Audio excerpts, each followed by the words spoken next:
Who do you want to see run? Look, we'll have 30 or 40 probably great candidates running for president. That's a lot. I think 40, really? 40 candidates? Yeah, I mean, you know, there's a lot of U.S. senators who are talking about, a lot of governors, a lot of people outside of politics. I think we're going to have a big field. And you thought the GOP field was big in 2016, 30 or 40 people. Wow. Well, just look at these recent developments. As Democrats continue to embrace Beto mania, it goes unabated, old Joe Biden is reemerging to say that, hey, wait a minute, Amtrak minute here, okay? I think I'm the most qualified person in the country to be president, he said. Well, there's a new twist to all of this tonight. Just hours ago, it was reported that Beto O'Rourke secretly met with President Obama, who is said to be very excited about his potential candidacy. So how bruising will a Biden-Beto Democrat primary be? Throw in another 28 people or so. Here to debate, Corey Lewandowski, former Trump 2016 campaign manager, and Juan Williams, Fox News political analyst, co-host of The Five. Juan, Obama's old staff seems to be, you know, prepping an instant kind of plug and play for the Beto presidential campaign. Your thoughts?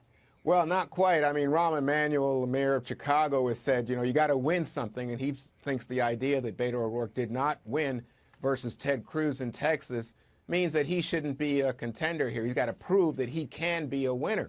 But I see lots of Obama people, to your point, Laura, saying, and Obama people saying, hey, you know what, we haven't seen excitement, this kind of charisma, this kind of young people attracted to a candidate since 2008, and that's Barack Obama.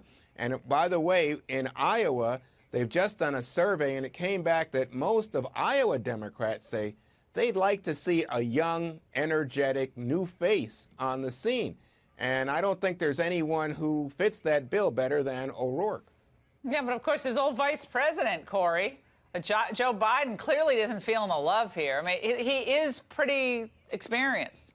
Okay, he was vice president for 8 years. Yeah. And Robert Francis, you know, does the shirt sleeve thing, kind of like Obama used to do. He used to jump on stage with shirt sleeves. He's young and energetic and loved by a lot of Democrats. I mean, I've never seen anything like it. Someone who's never won, big position, looks like the mojo and the energy is moving to him. Never seen anything like it. Well, this reminds me of Robert De Niro in Raging Bull when he says, I could have been a contender, I could have been somebody. But you got to win first is what it comes down to. Next thing you know, you're going to tell me the ticket's going to be two failed candidates. Beto O'Rourke and Andrew Gillum from Florida are going to combine to be two losers who are going to run when we've got a, quote, experienced candidate like Joe Biden. That means old to the average person. Experience means old. The front runners for the Democratic nomination are both in their mid-70s. And then we've got Elizabeth Warren and Kamala Harris and all these others who can't get out of their own way, who want to run to the far left. And the Democrats are going to nominate a very liberal progressive who Donald Trump is going to walk all over. Well, Juan, you know, there was another guy who ran and won and hadn't run and won anything, Donald Trump. I was thinking when Corey was talking, he never won a political office, and he won the presidency. Yeah, and also, hey, Corey, but I mean, Donald Trump's up in his 70s, so Joe Biden's highly experienced. I think when Joe Biden says he's the most qualified, it reminds me, you know, George H.W. Bush, very qualified, lots of experience. You can't argue with Joe Biden's many years in the Senate and also as the head of the Judiciary Committee. They don't want Biden. They don't want Biden. They want Beto. In the polls, he's the #1 candidate. I know. We have it. Biden's on the Harvard-Harris poll. Yeah. We'll put it up. It's Biden 25, Bernie Sanders 15, Hillary Clinton 13, Beto O'Rourke 9%. Right. I don't think that any of that means anything right now, because I'm telling you, although Obama is meeting with, he's met with Bernie Sanders, he's met with Elizabeth Warren, and Mitch Landrieu, speaking of people who like to pull down statues in the middle of the night, or at least countenance that, Mitch Landrieu. So the Obama folks and the former president himself, they're kind of running out of patience with Trump, Corey. Come on. Obama's like, all right, guys, let me see how it's done. Let me see it. Let me show you how it's done. And Beto is kind of as he's described by, was it the New York Times or Washington Post, as the white Obama. Like, they're describing him as that way.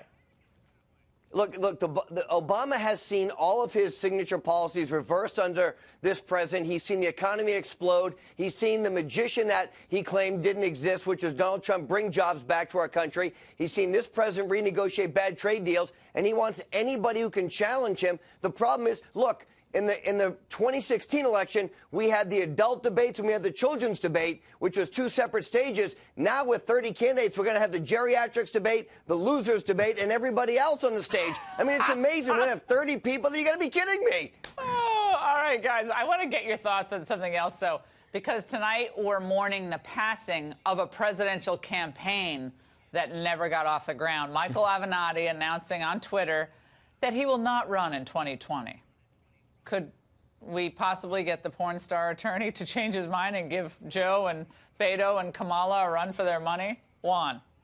I think only if we want to tickle you and Corey, because you guys would have a field day talking about him and Stormy Daniels and all that. I think Stormy remains on the scene as kryptonite to Trump, but I think you guys as political people would think, how ridiculous. Now, I must say, he does reveal an instinct on the Democratic part, which is they want someone who would go toe-to-toe, slugging it out with the heavyweight champ, Trump, right? And so Avenatti says that's what he'll do. These other people, he says, you know, they're wimps. They're going to get run over by the big heavyweight Donald Trump. But I think you're going to find it that the Democrats have a big appetite for someone who's a fighter.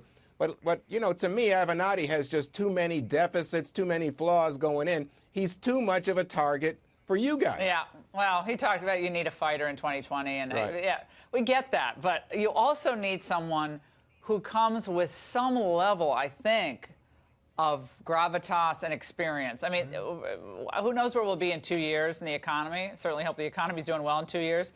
But you're going to go up against someone who's been through, you know, the meat grinder of politics for the last, you know, previous 6 years. And that's not easy. I don't care if you're young and energetic and good-looking, you're from Texas and you have a cool name. That doesn't mean you have the political talent of Barack Obama. He had an enormous, raw political talent, Obama did. And we'll see about whether Beto does. Corey, real quick, close it out.